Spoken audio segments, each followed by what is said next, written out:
कहानी सुनिए बिना धड़ की भूतनी वैदेही के स्वर में। पिछले 10 साल से मेरा एक ही मकसद था, आते जाते लोगों को तंग करना। रात को और गर्मियों की दोपहर में जब सड़कें सुनसान हो जाती थीं, तो मैं इस तलाश में रहती थी कि कोई मेरे पास से गुजरे और मैं उसे परेशान करूं। जब लोग हैरान होते थे, चीखते चिल्लाते थे, अपनी फटी फटी आंखों से मुझे देखते, बदहवास भागते थे और भागते भागते गिर पड़ते थे, तो मुझे बहुत मज़ा आता था।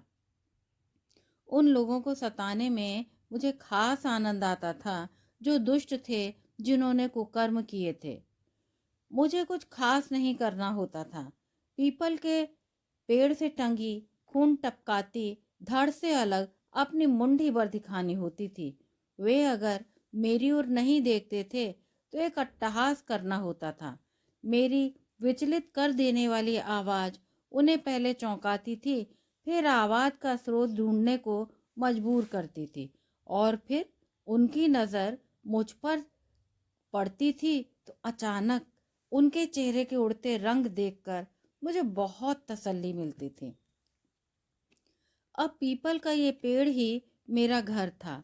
ऊपर खुला आसमान, नीचे जमीन, खुली हवा, बादलों से गिरती बूंदें, मुझे सब अच्छा लगता था।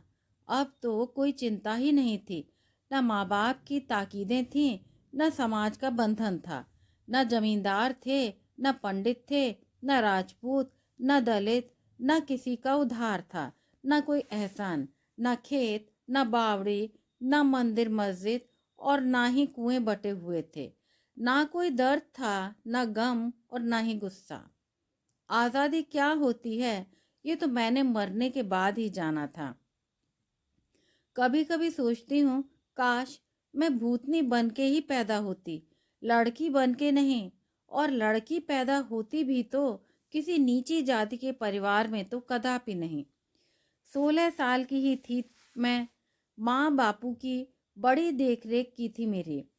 माल पूड़े न सही, पर मुझे और छोटे भाई को रोज भरपेट रोटी खिलाने में कोई कसर न रखी उन्होंने। सरकारी स्कूल में हम दोनों पढ़ते। आसपास की लड़कियां मिलकर गिट्टे या कोड़ा जमाल शाही खेल खेल लेते। थोड़े बड़े हुए तो समझ में आया कि हम नीच जात हैं। हमारे नल, कुएं और मंदिर अलग हैं। हम बड़ी जात के लोगों की आंखों में आंखें डालकर नहीं देख सकते। हम उन्हें छू नहीं सकते, उनके साथ खेल भी नहीं सकते। माँ गांव के जमींदार के यहाँ सफाई का काम करती, बाबू उसके खेत में लगे रहते। कई बार समझ में आता कि जब हमारे भी उन्हीं की तरह हाथ हैं, पैर हैं, त्वचा है, खून है, धमनियां हैं, हड्डियां हैं, इंद्रियां हैं, तो एक ऊंची और एक नीची जात का क्यों है। मैं बड़ी हो रही थी। कक्षा 6 में पहुंचते ही मुझे दुपट्टा पहना दिया गया। 2 साल बाद मुझे ताकीद कर दी गई कि पराए मर्द के सामने नहीं आना। गलती से आ जाओ तो अपना चेहरा दुपट्टे से ढांप लेना। तब तो बात समझ में नहीं आती थी। गुस्से और नफरत से मैं भर उठती थी। दूसरी नीची जात की लड़कियों की तरह मैं अपना भाग्य स्वीकार नहीं कर पाती थी। भगवान से कई बार शिकायत करती थी, सवाल पूछती थी, पर क्या कोई वाकई भगवान था? अगर होता तो क्या मेरे साथ हुआ हादसा उसे न दिखता? अगर दिखता तो भला वह चुप क्यों रहता?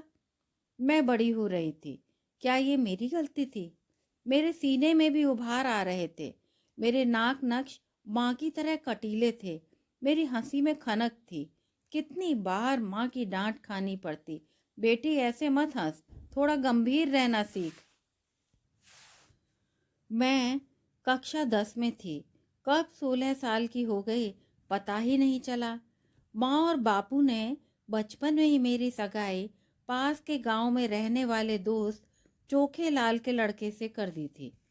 चोखे लाल जूते बनाने की फैक्ट्री में काम करता था, और बाबू का कहना था कि उसका बेटा पढ़ लिख कर किसी ऑफिस में लग जाएगा और सोना का भविष्य सुधर जाएगा। सोना, हाँ, ये नाम दिया था माँ ने मुझे। बड़ा गर्व था उन्हें मुझ पर कि उनकी बेटी होशियार है, सुंदर है और सुशील भी है, और मैं सोने जैसी ही खरी निकल भी रही थी। मैं तो वैसे भी अपनी उम्र से ज़्यादा ही लगती थी। मेरा शरीर भरने लगा था। माँ मुझे देखती तो चिंता की लकीरें उसके माथे पर उभर आती। बाबू से कहती, अब अगले साल सोना की शादी हो जाए तो शांति पड़े। लड़की जवान हो रही है, कुछ ऊंच नीच हो गई तो कहीं भी मुंह दिखाने लायक नहीं रहेंगे।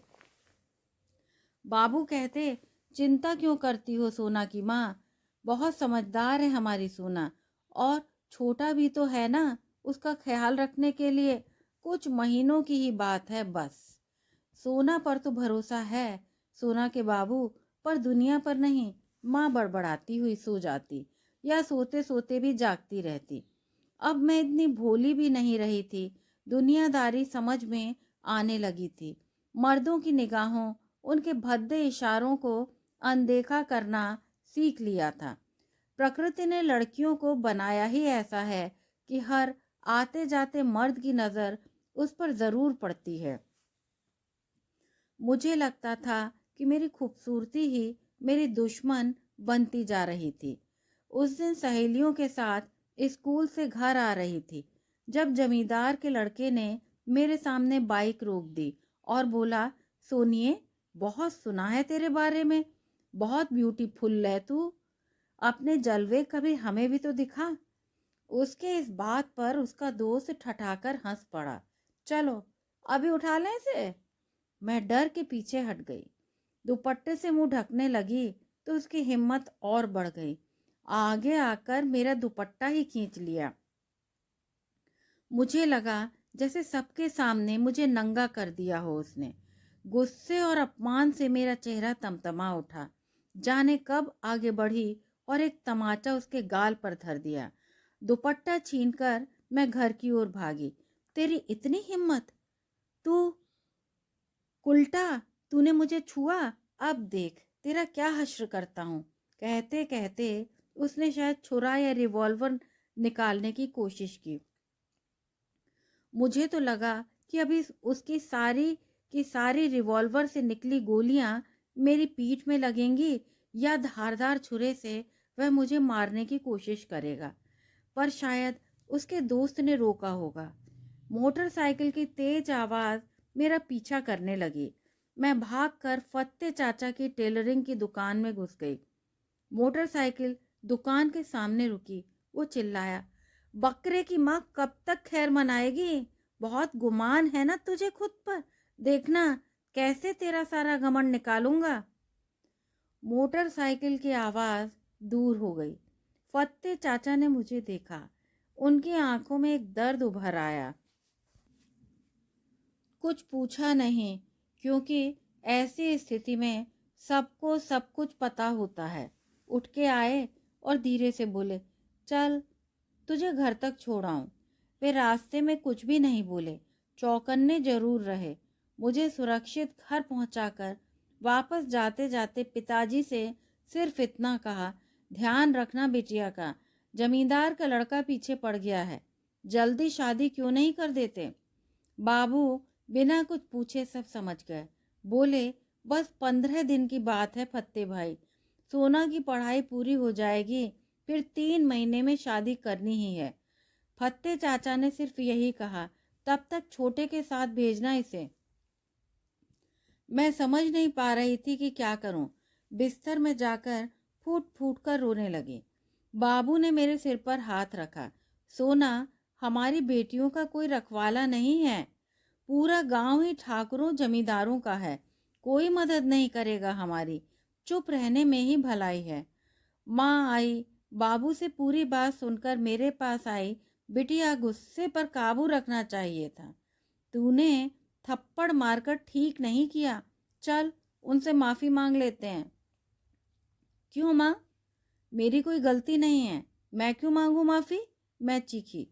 गलती हमेशा हमारी ही होती है, वह हमारे मालिक हैं, अन्नदाता हैं, उन्हीं के पैसों से तुझे पढ़ाया है मैंने, उन्हीं के दिए कपड़े पहने हैं तुम दोनों ने, माफी तो मांगनी ही पड़ेगी, माँ कह रही थी। भाई चुप था। उसने भी बाबू की तरह अपना भाग्य स्वीकार कर लिया था। दबकर रहने का या उसे इन लड़कों की ताकत का पता था। आखिरकार माँ की जिद पर बेमन से मुझे भी माफीनामा लिखना पड़ा। अगले दिन माँ काम पर पहुंची तो ठकुरानी से माफी मांग ली। मेरी चिट्ठी भी उन्हें दी। ठकुरानी वैसे नरम दिल की थी, मगर बेटे का अपमान उनका अपना अपमान था। तेरी बेटी को थप्पड़ नहीं मारना चाहिए था कम्मो, गरम खून है, कुछ ऊंच नीच न हो जाए, इस बात का ध्यान रखना चाहिए। फिर बेटे को बुलाया। माफी मांग रही है सोना की माँ, अपने काम वालों का तो ख्याल रखना चाहिए न मुन्ना। माँ भी शायद उसके पैर पड़ी होगी। ठकुरानी के सामने तो मुन्ना ने कुछ नहीं कहा, पर उसे शायद पहली बार किसी का चांटा पड़ा था, और वो भी भरे बाजार में। बदला तो लेना ही था। सोना की सुंदरता ने उसे पहले ही बेचैन किया हुआ था। अब तो बस मौके की तलाश में था। और एक दिन जब मैं आखिरी परीक्षा के बाद स्कूल के बाहर भाई का इंतजार कर रही थी, तो मेरे पास एक जीप रुकी। अचानक दो लड़के उतरे, मुझे पकड़ा और जीप में डाल दिया। मन किया कि कूद के भाग जाऊं या शोर मचाऊं, पर मेरे मुंह पर कपड़ा बांध दिया गया। मुझे दोनों तरफ से जकड़ लिया गया था। मैंने बगल वाले लड़के को पूरी ताकत से नोचने की कोशिश की। मेरे हाथों को रस्सियों से बांध दिया गया। गाड़ी बहुत तेजी से भागी जा रही थी और एक सुनसान रास्ते की तरफ मुड़ चुकी थी। मेरी आंखों पर भी पट्टी बंधी थी। मैं कुछ नहीं कर पा रही थी। अचानक गाड़ी रुकी। लड़कों ने मुझे खींच के बाहर निकाला और उनमें से एक बोला, मुन्ना भैया, ये रहा आपका माल। बहुत परेशान किया साली ने, देखो मुझे कितनी जोर से नोचा। कोई बात नहीं, अब इसे हम परेशान करेंगे, मिलकर नोचेंगे इसे। मुन्ना की आवाज सुनाई दी। मेरे शरीर के कपड़े एक एक कर भुट्टे के छिलके की तरह उतारे जाने लगे। किसी ने आगे बढ़कर मेरी आंखों की पट्टी खींच दी। मेरे हाथ पीछे बंधे थे, मुंह पर कपड़ा बंधा था, और अब मैं, मुन्ना भैया, पहले आप भरपूर मजे ले लो। आवाजें जहर के नश्तर चुभ रही थीं। मन कर रहा था उन्हें मार डालूं या अपने ही हाथों अपनी जान ले लूं, पर वे चार थे और मैं अकेली। मुन्ना ने मेरे साथ जबरदस्ती की, मुझे तमाचे मारे, कुचला, रौंदा और बोला, और मार मुझे थप्पड़, मेरी बिल्ली, मुझी को मैं आऊं। हमारा दिया खाते हो और हमी को आंखें दिखाते हो। अब देख तेरा क्या हश्र करता हूं। मुझे दर्द हो रहा था, खून निकल रहा था, आंसू बह रहे थे, पर वे राक्षस जैसे मुझे बर्बाद करने पर तुल गए थे। मेरी आत्मा मर चुकी थी। देवी देवता सब जैसे गुम हो गए थे। मेरी दबी दबी चीखें कोई सुन न पा रहा था। लो, अब तुम लोग भी मजे लो, मुन्ना की आवाज सुनाई दी, और फिर बाकी के तीनों लड़कों ने एक साथ मुझ पर हमला कर दिया। वे 2-3 घंटे मेरे शरीर से खेलते रहे, मुझे मारते रहे, नोचते खसोटते रहे, काटते रहे। मैं जाने कब बेहोश हो गई थी। हल्का सा होश आया तो पूरे शरीर में दर्द था। मैं अधमरी थी। उन चारों ने बारी बारी से जाने कितनी बार मेरे शरीर के साथ जानवरों जैसा सलूक किया था। बेहोशी की सी हालत में मैंने सुना, अब इसका क्या करें? मार डालो, ऐसा सबक सिखाओ कि सब याद करें। गला काट के पेड़ पर टांग दो, मुंडी, आगे से कोई ऐसी जरूरत न करे। अचानक किसी ने चमकदार धारदार हथियार निकाला और एक ही झटके से मेरा सिर धड़ से अलग कर दिया। मैं बहुत तड़पी। कुछ देर मेरा शरीर छटपटाया, फिर सब शांत हो गया। उन्होंने मेरे धड़ को जला दिया, मेरे कटे हुए सिर को इस पीपल पर टांग दिया। अगले दिन कस्बे वालों ने देखा, माँ बाबू दौड़े आए। किसने किया? सबको पता था, पर कोई सबूत न था। पुलिस आई, मेरे धड़ को बहुत खोजा, होता तो मिलता। मैं तो राख बन चुकी थी। बस तब से मैं बिना धड़ की भूतनी कहलाती हूँ। मेरा एक ही मकसद था, बदला लेना। तो सबसे पहले मैंने मुन्ना को मारा। इसी पेड़ पर उसे निर्दयता से टांगकर फांसी लगा दी। मुझे याद है जब उसका दम निकला तो कैसे उसका मुंह खुल गया था। आंखों की गोटियां बाहर निकल आई थीं और घुटी सी आवाज में चिल्ला रहा था, पर वहां कोई सुनने वाला नहीं था। मरते समय उसके चेहरे पर डर और दर्द देखकर मुझे कितनी संतुष्टि हुई, मैं आपको बता नहीं सकती। मरकर भी उसका भूत मुझसे इतनी दूर भागा कि इस गांव में आज तक वापस नहीं आया। फिर धीरे धीरे मैंने बाकी लड़कों से भी बदला ले लिया। एक के हाथ पैर तोड़ डाले, दूसरे को नपुंसक बना डाला और तीसरे के घर आग लगा दी। उसका जला शरीर अभी भी जिंदा है। जिंदा होकर भी तीनों अपाहिजों की जिंदगी जी रहे हैं और मैं, अरे मेरे तो मजे ही हैं। मैं आजाद हूँ भूतनी बनकर, इतनी आजाद और शक्तिशाली तो मैं जिंदा रहकर कभी नहीं हो पाती। मैं घमंड में चूर जोर जोर से हंसती, जब जी चाहे अपनी मुंडी से ही नाचती। अब तो मुझे अपना धड़ न होने का भी दर्द नहीं था और नाचने के लिए पैरों की जरूरत भी कहाँ थी। मेरा मन जो नाच रहा था, खुशी, दुख, गुस्सा और नफरत, सब मन की भावनाएं ही तो हैं। मैं हर साल जमींदार को तंग करती, कभी उसकी फसल जला देती, कभी गोदाम से माल गायब कर गरीबों को बांट देती, कभी उसका सामान छिपा देती।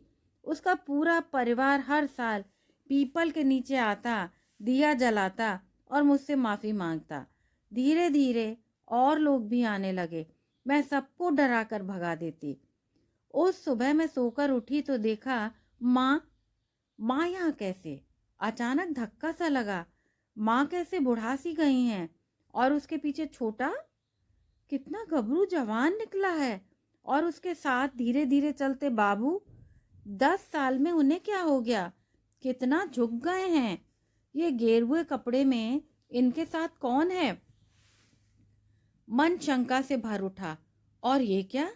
सभी गांव वाले उनके पीछे हाथों में दिए लेकर मेरे ही तरफ आ रहे हैं। आखिर बात क्या है? मन अचानक घबराने लगा। कुछ तो बात है। ओह, आज का ही दिन तो था जब मुझे बेरहमी से मारा गया था। तो क्या ये सब मेरी पूजा करने आ रहे हैं? माँ, बाबू और छोटे को देख मन किया कि दौड़कर उनसे लिपट जाऊं, माँ को चूम लूं, प्यार से छोटे के बाल सहलाऊं, बाबू का हाथ पकड़कर कहूं, देखो बाबू, तुम्हारी बेटी अब एकदम आजाद है और बहुत ताकतवर भी है। यही तो चाहते थे ना तुम। सब पीपल के नीचे आ गए हैं। गेरुए कपड़े वाले बाबा पेड़ के नीचे बैठकर पूजा की तैयारी कर रहे हैं। शायद हवन कर रहे होंगे। जब जमींदार के घर हवन होता था तो मुझे हवन की खुशबू बहुत अच्छी लगती थी। पूरा घर जैसे पवित्र हो जाता था। हलवा, पूरी और खीर का प्रसाद, सबका स्वाद जैसे मेरी जुबान पर आ गया। बाबा ने हवन कुंड में अग्नि जला दी थी। तभी माँ की आवाज आई, सोना अब जा बेटा, बहुत हो गया तेरा प्रकोप, जा मुक्त हो जा। गांव वाले अब और सहन नहीं कर पाएंगे। अब इस दुनिया को छोड़ दे सोना। बाबू रो रहे थे। दूसरा जन्म ले बेटी। क्या? मेरे अपने लोग मुझे जाने को कह रहे हैं? पहले लौकिक दुनिया से और अब इस अलौकिक दुनिया से। धक्का सा लगा। आखिर बेटियों को पसंद ही कौन करता है? माँ कह रही थी, छोटे की शादी है और गांव से 10 साल से बारात नहीं उठी है। जिंदगी रुक सी गई है यहाँ, इसको आगे बढ़ने दे। जा बेटी, अब जा, क्षमा कर उन्हें। देख, मेरी आंखों में आंसू भरा है। पूरा गांव जैसे कह रहा था, क्षमा करो, हमें क्षमा करो। गेरुए वस्त्र वाले बाबा मंत्रोच्चार कर रहे थे। अरे मुझे क्या हो रहा है? मैं पिघल रही हूँ। मेरा अस्तित्व पानी पानी हो रहा है। मेरा धड़ तो पहले ही जल चुका था। अब मेरी गर्दन, मुंह, नाक, आंखें, कान, बाल, माथा और फिर सिर, सब विलीन हो रहा है। पर मुझे कोई दर्द नहीं हो रहा है, न कहीं पीड़ा हो रही है और न ही जलन। अचानक गांव वालों की आवाजें शांत हो गईं। मैं आवाज लगाती हूँ, माँ, बाबू, छोटे, अब मैं जा रही हूँ। मगर कोई मुझे सुन नहीं पा रहा। जाने कैसे मेरे चारों तरफ अद्भुत शांति सी छा गई है। मैं आखिरी बार सब पर नजर डालती हूँ और फिर दर्द, गम, अन्याय से भरी दुनिया छोड़कर किसी पारलौकिक दुनिया में चली जाती हूँ, सदा के लिए। आप सभी श्रोताओं का कहानी सुनने के लिए बहुत बहुत धन्यवाद।